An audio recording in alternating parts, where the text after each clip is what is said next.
मित्रांनो, मी लेखिका संगीता कोळपे मराठी कथासार या चॅनलमध्ये तुम्हा सर्वांचं स्वागत करते। तर नेहमीप्रमाणे मी आज तुमच्यासाठी खूप छान आणि सुंदर असा व्हिडिओ घेऊन आलेला आहे। तर हा व्हिडिओ आजचा आहे कर्तृत्व या विषयावरती अवलंबून आहे। बघा, आपलं कर्तृत्व चांगलं असेल तर आपल्याला नक्की साथ मिळते, आणि जर आपलं कर्तृत्वही चांगलं नसेल, आपलं कर्मही चांगलं नसेल, आपलं नशीबही चांगलं नसेल, आपलं काहीच चांगलं नाही, तर आपल्याला साथ कशी मिळेल? तर मित्रांनो, कर्तृत्व घडवतो कोण? आपण। नशीब घडवतो कोण? आपण।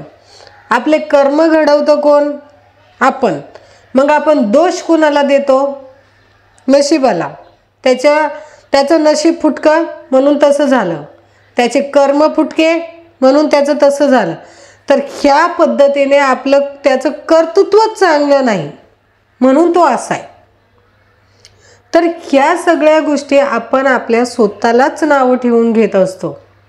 आपलं नशीब घडवणं आपल्या हातात आहे, आपलं कर्म घडवणं आपल्या हातात आहे, आपलं कर्तृत्व घडवणं आपल्या हातात आहे।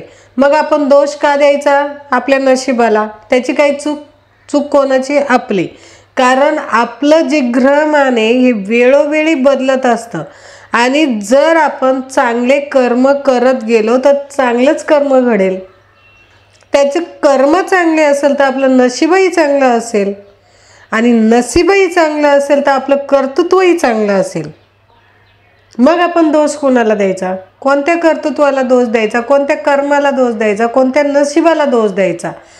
तर मित्रांनो, आपले विचार वाईट, आपले विचार सुधारले तर आपले कर्म, कर्तृत्व, आपलं नशीब सुधारायला वेळ लागत नाही। त्याच्यासाठी आपण स्वतःला कुठंतरी बदललं पाहिजे, स्वतःला कुठंतरी घडवलं पाहिजे, आणि स्वतःला घडवलं की आपले कर्मही घडतात, आपलं नशीबही घडतं, आपलं कर्तृत्वही घडतं।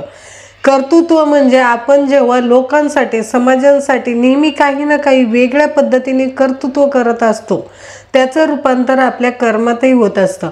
म्हणजे जेव्हा आपण कर्तृत्व करतो ते आपल्या कर्माच्या ह्याच्यानुसार करत असतो, आपले विचार बदलत असतो।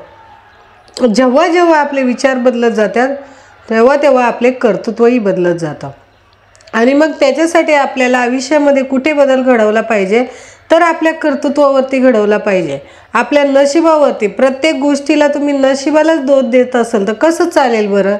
तर नशीब हे कधीच वाईट नसतं, कोणाचंच वाईट नसतं।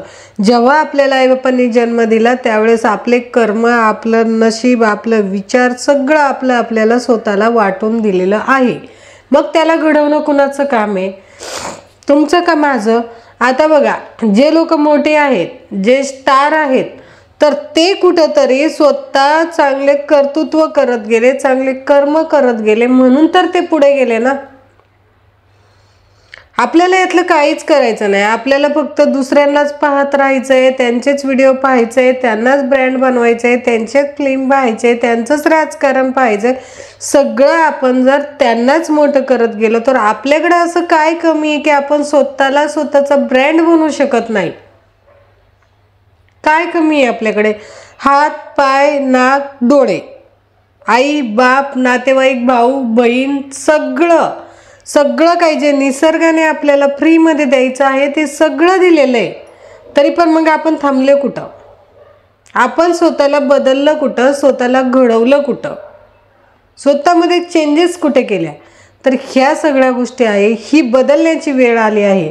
जर आपण स्वतःला कुठेतरी बदलत असू, स्वतःला कुठेतरी सावरत असू, आणि स्वतःला कुठेतरी घडवत असू, तर त्यावेळेस आपल्याला तिथे आपलं कर्तृत्व जास्त आपल्याला महत्त्वाचं आहे। जर आपण कर्तृत्व करत असेल तर आपले कर्म, आपलं नशीब आपोआप घडत जातं। आणि कर्तृत्व घडवण्यासाठी काय हवं असतं की आपले विचारही घडवले पाहिजे, विचारही बदलले पाहिजे। मी वेळोवेळी प्रत्येक व्हिडिओमध्ये हेच सांगत आलेले आहे की स्वतःचे विचार बदलले तर स्वतःचं नशीब बदलतं, नशीब बदललं तर कर्तृत्व बदलतं, कर्म बदलतं, सगळं काही। आपण म्हणतो बघा तुमच्या कर्माची फळं, पण ते कर्म आपणच घडवत असतो, दुसरं तिसरं कोणी नाही। खरोखर आपण खूप लक्की आहे, आपण ह्या महाराष्ट्राच्या पावन संतांच्या जन्मभूमीवरती आपण जन्म घेतलेला आहे। रांगडी लाल माती आहे, आणि ह्या मातीमध्ये जन्म घेणं म्हणजे हे कोणी खालच्या लोकांची कामं नाही, खरंच इथे महान संत एक ना एक अनेक येऊन गेले आणि त्यांच्या पावनभूमीमध्ये आपण जन्म घेतलेला म्हणजे आपण खरोखर स्वतःला खूप भाग्यवान समजलं पाहिजे। स्वतःला आपण खरोखर खूप म्हणजे असं म्हणतात ना की त्यांच्या बरोबर आपल्याला त्यांच्यामुळेच आपल्याला आपलं हे म्हणजे काहीतरी आपल्याला आपल्या महाराष्ट्रात मान सन्मान मिळतोय। आणि खरंच महाराष्ट्र म्हटलं तर गर्वच आहे देशामध्ये, प्रत्येक राज्यापेक्षा आपला महाराष्ट्र हे खरोखरच खूप संतांची पावनभूमी असं मला म्हणावं लागेल आणि प्रगतिशील महाराष्ट्र आहे। आणि आपल्या महाराष्ट्राकडून नक्कीच कोणी ना कोणीतरी धडा घ्यावं आणि अशा महाराष्ट्रामध्ये आपण जन्म घेतला म्हणजे आपण भाग्यवानच आहोत। त्याच्यासाठी पण आपलं भाग्य आपण कुठेतरी लपून ठेवलेलं आहे, ते आपल्याला कुठेतरी पुढे काढायचं आहे। आपलं कर्म आपण कुठेतरी लपवलेलं आहे, ते पुढे काढायचं आहे। आपलं कर्तृत्व सगळं आपल्याकडे आहे पण आपण ते आजमावत नाही, ते आपण भूतकाळात ठेवलेलं आहे ना, तर ते भविष्य काळात कुठेतरी आणलं पाहिजे। भूतकाळ आपल्याला पाठीमागे गेला तो आपण विसरला पाहिजे। भरपूर लोकांची प्रवृत्ती अजूनही अशीच आहे की तोच विचार करायचा, त्याच्यामध्येच वेळ घालवायचा आणि तिथेच कुठेतरी गुंतत राहायचं आणि फक्त याला हे बोल त्याला ते बोल त्याला ते बोल, तर ते कुठेतरी नको आहे मित्रांनो। आपल्या साधू संतांनी दिलेली शिक्षण आपण घेतलं पाहिजे, त्यांच्या प्रत्येक वाक्याचा आपल्या जीवनामध्ये वापर केला पाहिजे। आपल्या संतांची जी काही जन्मभूमी आहे, जी काही कर्मभूमी आहे ते टिकून ठेवलं पाहिजे, त्यांचे विचार टिकवले पाहिजे, ते स्वतःमध्ये आजमावले पाहिजे आणि रोजचे रोज आपल्या संतांच्या याच्यानुसार जर चाललं ना तर मित्रांनो आपल्याला भविष्यात काहीच कमी पडणार नाही। आपलं कर्तृत्व जे काही भाग्य नशीब कर्म सगळं बदलून जाईल आपोआप। आपल्याला काहीही करायची गरज नाही, फक्त संतांचे विचार आपल्या रोजच्या आचरणात घेऊन यायचे मित्रांनो। तर मित्रांनो अशा पद्धतीने आपण जर आपलं कर्तृत्व बदललं तर आपलं कर्म नशीब आपोआप बदलत असतं मित्रांनो। तर मित्रांनो माझा हा छोटासा व्हिडिओ चालू घडामोडीवरती आहे, जर तुम्हाला आवडला तर चॅनलला लाईक सबस्क्राईब आणि शेअर करायला विसरू नका। चला आपण भेटूया पुढील व्हिडिओमध्ये, तोपर्यंत नमस्कार, धन्यवाद, जय हिंद, जय महाराष्ट्र।